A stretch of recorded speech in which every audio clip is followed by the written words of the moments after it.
CNN 10 is back on track today with reports on an impeachment trial, a mysterious virus, and a study on screen time. I'm Carl Azus, thankful to be 10 minutes of your daily screen time. All right, starting in Washington, District of Columbia. Today is when the impeachment trial of U.S. President Donald Trump ramps up in the Senate. It officially began on January 16th, but the rules for the trial are likely to be laid down today, setting the stage for the arguments to begin afterward. Democrats and Republicans are deeply divided over this issue. The House of Representatives, which is controlled by Democrats, formally charged the president with wrongdoing. The Senate, which is controlled by Republicans, is expected to find the president not guilty of wrongdoing.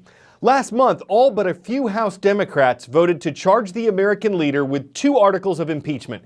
The first is the accusation that President Trump abused his power by pressuring another country to investigate the son of Democratic presidential candidate Joe Biden.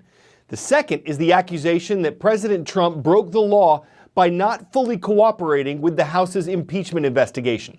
On Monday, the president's legal team filed a brief, a 110-page response to the accusations. Lawyers for President Trump say the impeachment charges don't show he broke the law in any way, and they call the impeachment process against him a charade and an election year political tool. Their brief asks senators to quickly reject the House's charges, but how the trial actually plays out is unknown at this time. It could last for weeks, it could be over faster. One thing Republicans and Democrats are anxious to see is if and how the trial affects public opinion in the presidential election that's scheduled for November 3rd. 10-second trivia. In terms of total area, which of these countries is the smallest? Russia, Canada, United States, or China?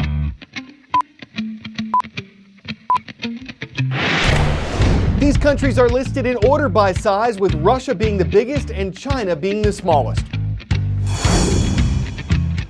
It's still massive, at more than 3.7 million square miles, and China is the world's most populated country, with more than 1,380,000,000 people.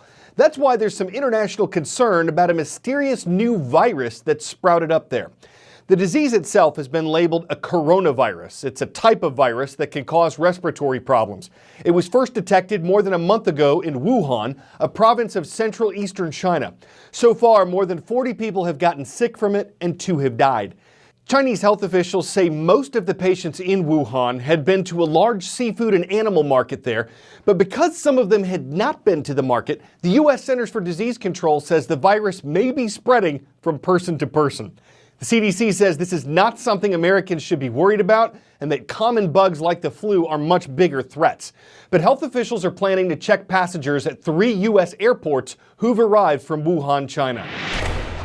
China's President Xi Jinping says he wants, quote, resolute efforts taken to stop the spread of a mysterious and potentially deadly illness. That according to state media. They say President Xi stressed putting people's safety and health as the top priority. Meantime, health officials here in China now acknowledging that the new coronavirus has surfaced here in Beijing and in southern China.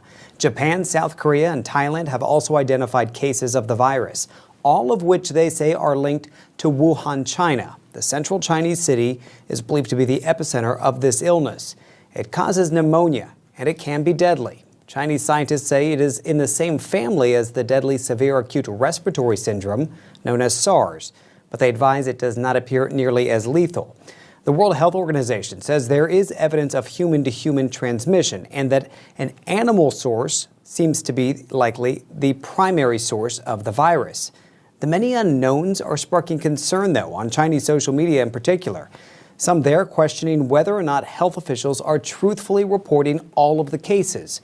But opinion pieces posted on Chinese state media are knocking down those claims, stressing that withholding information and underreporting cases would only negatively impact China.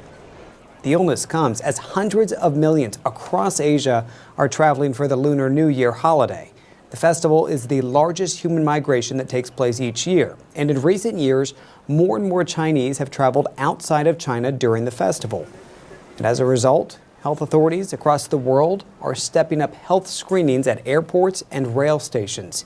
Here in China, they've also begun distributing testing kits to multiple cities, and they established a daily reporting system for new cases across the country.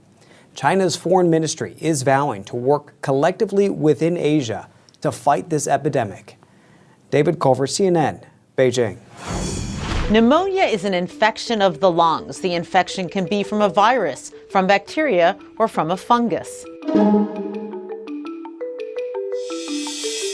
People of any age can get pneumonia, but it's particularly serious when it's a baby or a child or someone over the age of 65. When people get pneumonia, the air sacs in their lungs can fill up with phlegm or pus. That means they're coughing up that phlegm and they can have difficulty breathing. Other signs of pneumonia include fever, fatigue, and chest pain. Doctors diagnose pneumonia in a number of ways, including blood tests and chest x-rays. Bacterial pneumonia is treated with antibiotics, and often patients stay home. Often they'll feel better in a few days or weeks, but they can feel very tired for more than a month. People with pneumonia sometimes do need to be hospitalized. Often it's because they're having such difficulty breathing that they need help, or their blood pressure, or their temperature, or their heart rate dip too low. Doctors tell people who are recovering from pneumonia not to jump back into their regular routine too quickly. If they do, then complications from pneumonia can arise, and those complications can be serious or even deadly. Screen time, children, and white matter all factor into our next story. Health officials are saying young kids especially need screens off and books open. The Children's Hospital in Cincinnati, Ohio, recently conducted brain scans of children ages 3 to 5 years old. Researchers looked at their brain's white matter, an area thought to be linked to literacy and language skills, which help kids learn in school. What researchers found was that preschoolers who looked at electronic screens for more than an hour a day had less development in their brain's white matter than kids who had less screen time. Doctors also found that kids whose parents read to them scored higher on certain brain tests. But as we go into the new year, I think it's really about striking a balance. That's how I'd put it. That's the message I want to send. There was this recent study that actually scanned the brains of 3 to 5-year-olds. They were 3 to 5-year-olds who used screens more than the recommended 1 hour a day. And what they found is that these children had lower levels of development in the brain's white matter. That's an area that you're going to see right there highlighted in blue. They are areas that are critical to help develop language, literacy, and cognitive skills. So you can see the problem there when it comes to kids.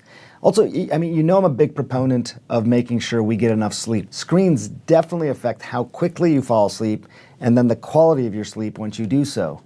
Just one email or just one text can take your brain from 0 to 60 in a split second and make it really hard to slow down after. U.S. teens spend an average of more than 7 hours using screens for entertainment. That's not even including their homework. That's 7 hours of not moving. Remember, inactivity is a disease. And look, if you look at all these things and they're not reasons enough to reduce your screen time, think about how it affects your relationships. This past year, I went to Sardinia for Chasing Life, and I think one of the things that really struck me was the sense of community that people have and the community that surrounds their meals. When I was there, I didn't see a lot of screens out. It's hard to socialize if you're constantly looking at one of these.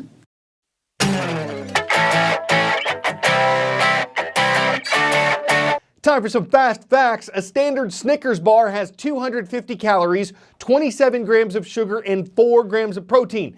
This one has more than that. It's the Guinness World Record-sized Snickers bar, made at the Mars Wrigley candy plant in Texas. The 4,700-pound chocolate reportedly took a week to make and has over 10 million calories, 1 million grams of sugar, and 170,000 grams of protein. But you're not going to eat it unless you're a Mars employee, and you don't drop the chunky good bar with your Butterfingers. Oh, sure, some will think it's a 100 grand idea, bringing mounds of almond joy with every crunch, but betwixt you and me, baby, I'd ruther wait until payday to join the Three Musketeers in searching Mars or the whole Milky Way for one of those, whatchamacallit, healthy scores of until my Reese's peanut butter cup runneth over. Yeah, candy puns. They're always sweet, y'all. So are the students of Foothill High School. They're watching from Santa Ana, California, and commenting on our most recent show at youtube.com/CNN10. Thank you. I'm Carl Azus.